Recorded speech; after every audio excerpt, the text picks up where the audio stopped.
haven't had terrible hurdles like poverty, ill health, or abuse to overcome. So, when compared to the scores of women out there who really had to fight their way to the top, my life has in fact been really easy.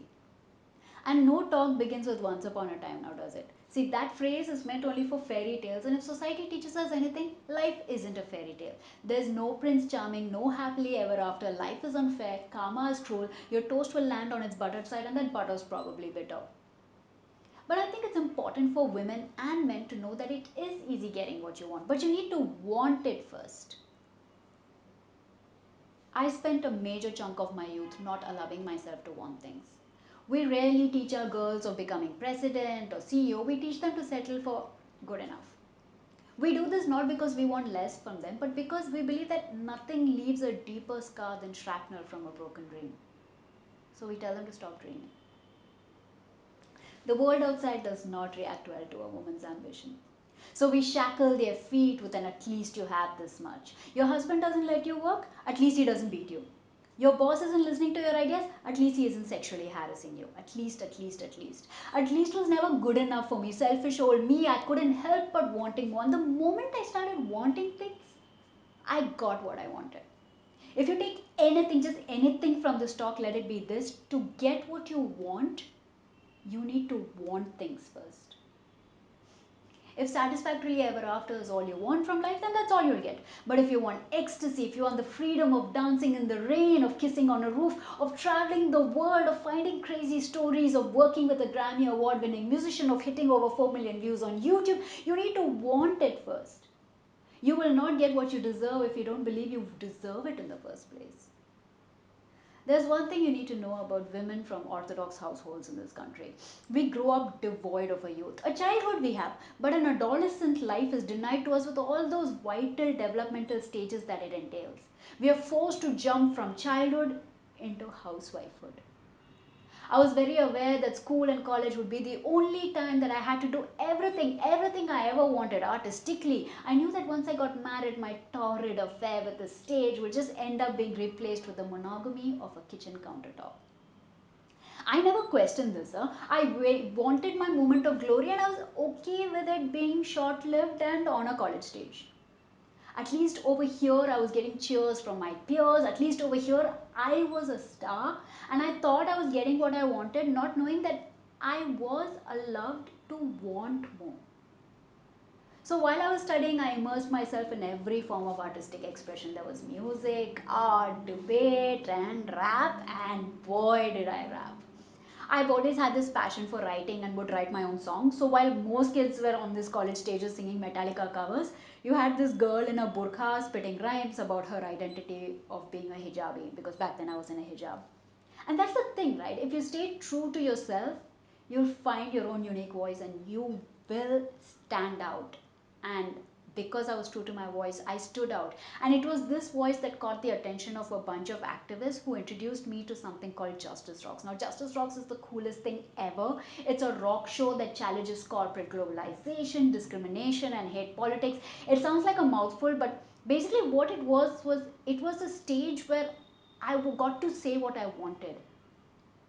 On that stage, I wasn't performing to a college audience that was like souped up on energy drinks, but I was performing to an informed crowd that was open to listening to what I actually had to say. So I was asked to let loose and rap about everything I cared about. So through Justice Rocks, my rap found a voice and I found an identity. At my first Justice Rocks, I rapped about the Bhopal gas tragedy, one of India's worst industrial disasters. And what amuses me is here I was rapping for justice for people I barely even knew, simply because I could recognize oppression when I saw it and believe that these victims, they deserve what was owed to them. But this girl who was lending her voice to others wasn't able to recognize that her own voice was being stifled.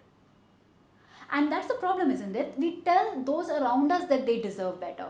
That he ain't right for you, boo, or that you shouldn't let him treat you that way, girl. But we rarely turn on that selfie camera, look at it, and say, you are worth it.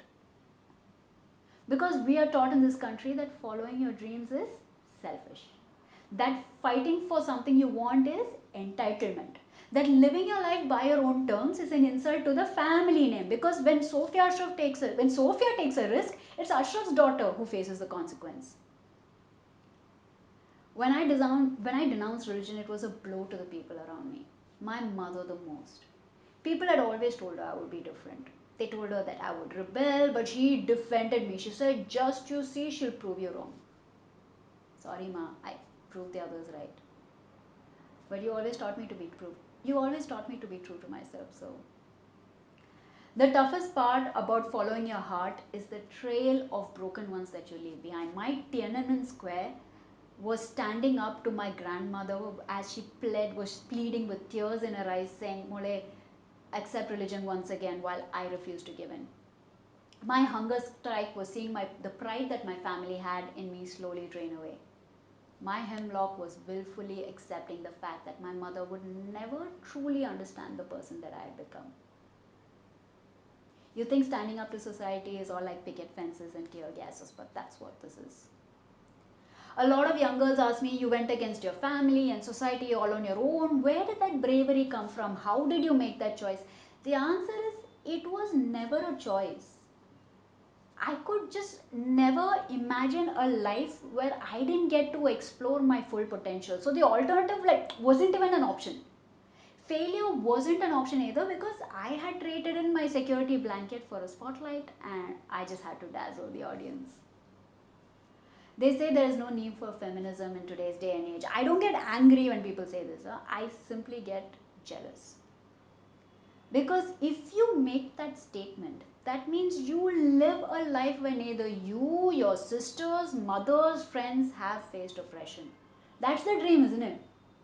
I wish I could make that statement. I wish I could say that there's no need for feminism in today's day and age.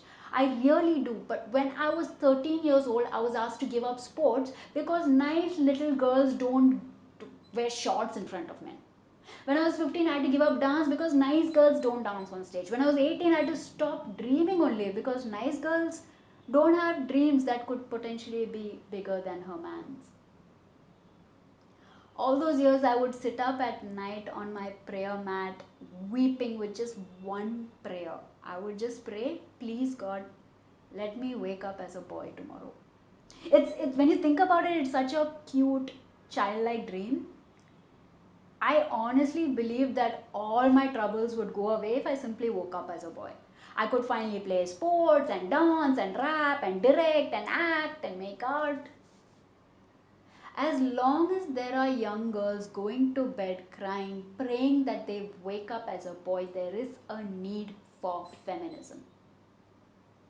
My prayer was simple. I wanted just one day. One day when I could have that spotlight on me, just one day, and I would perform with everything I've got. I grabbed that light for myself and I'll never stop dancing.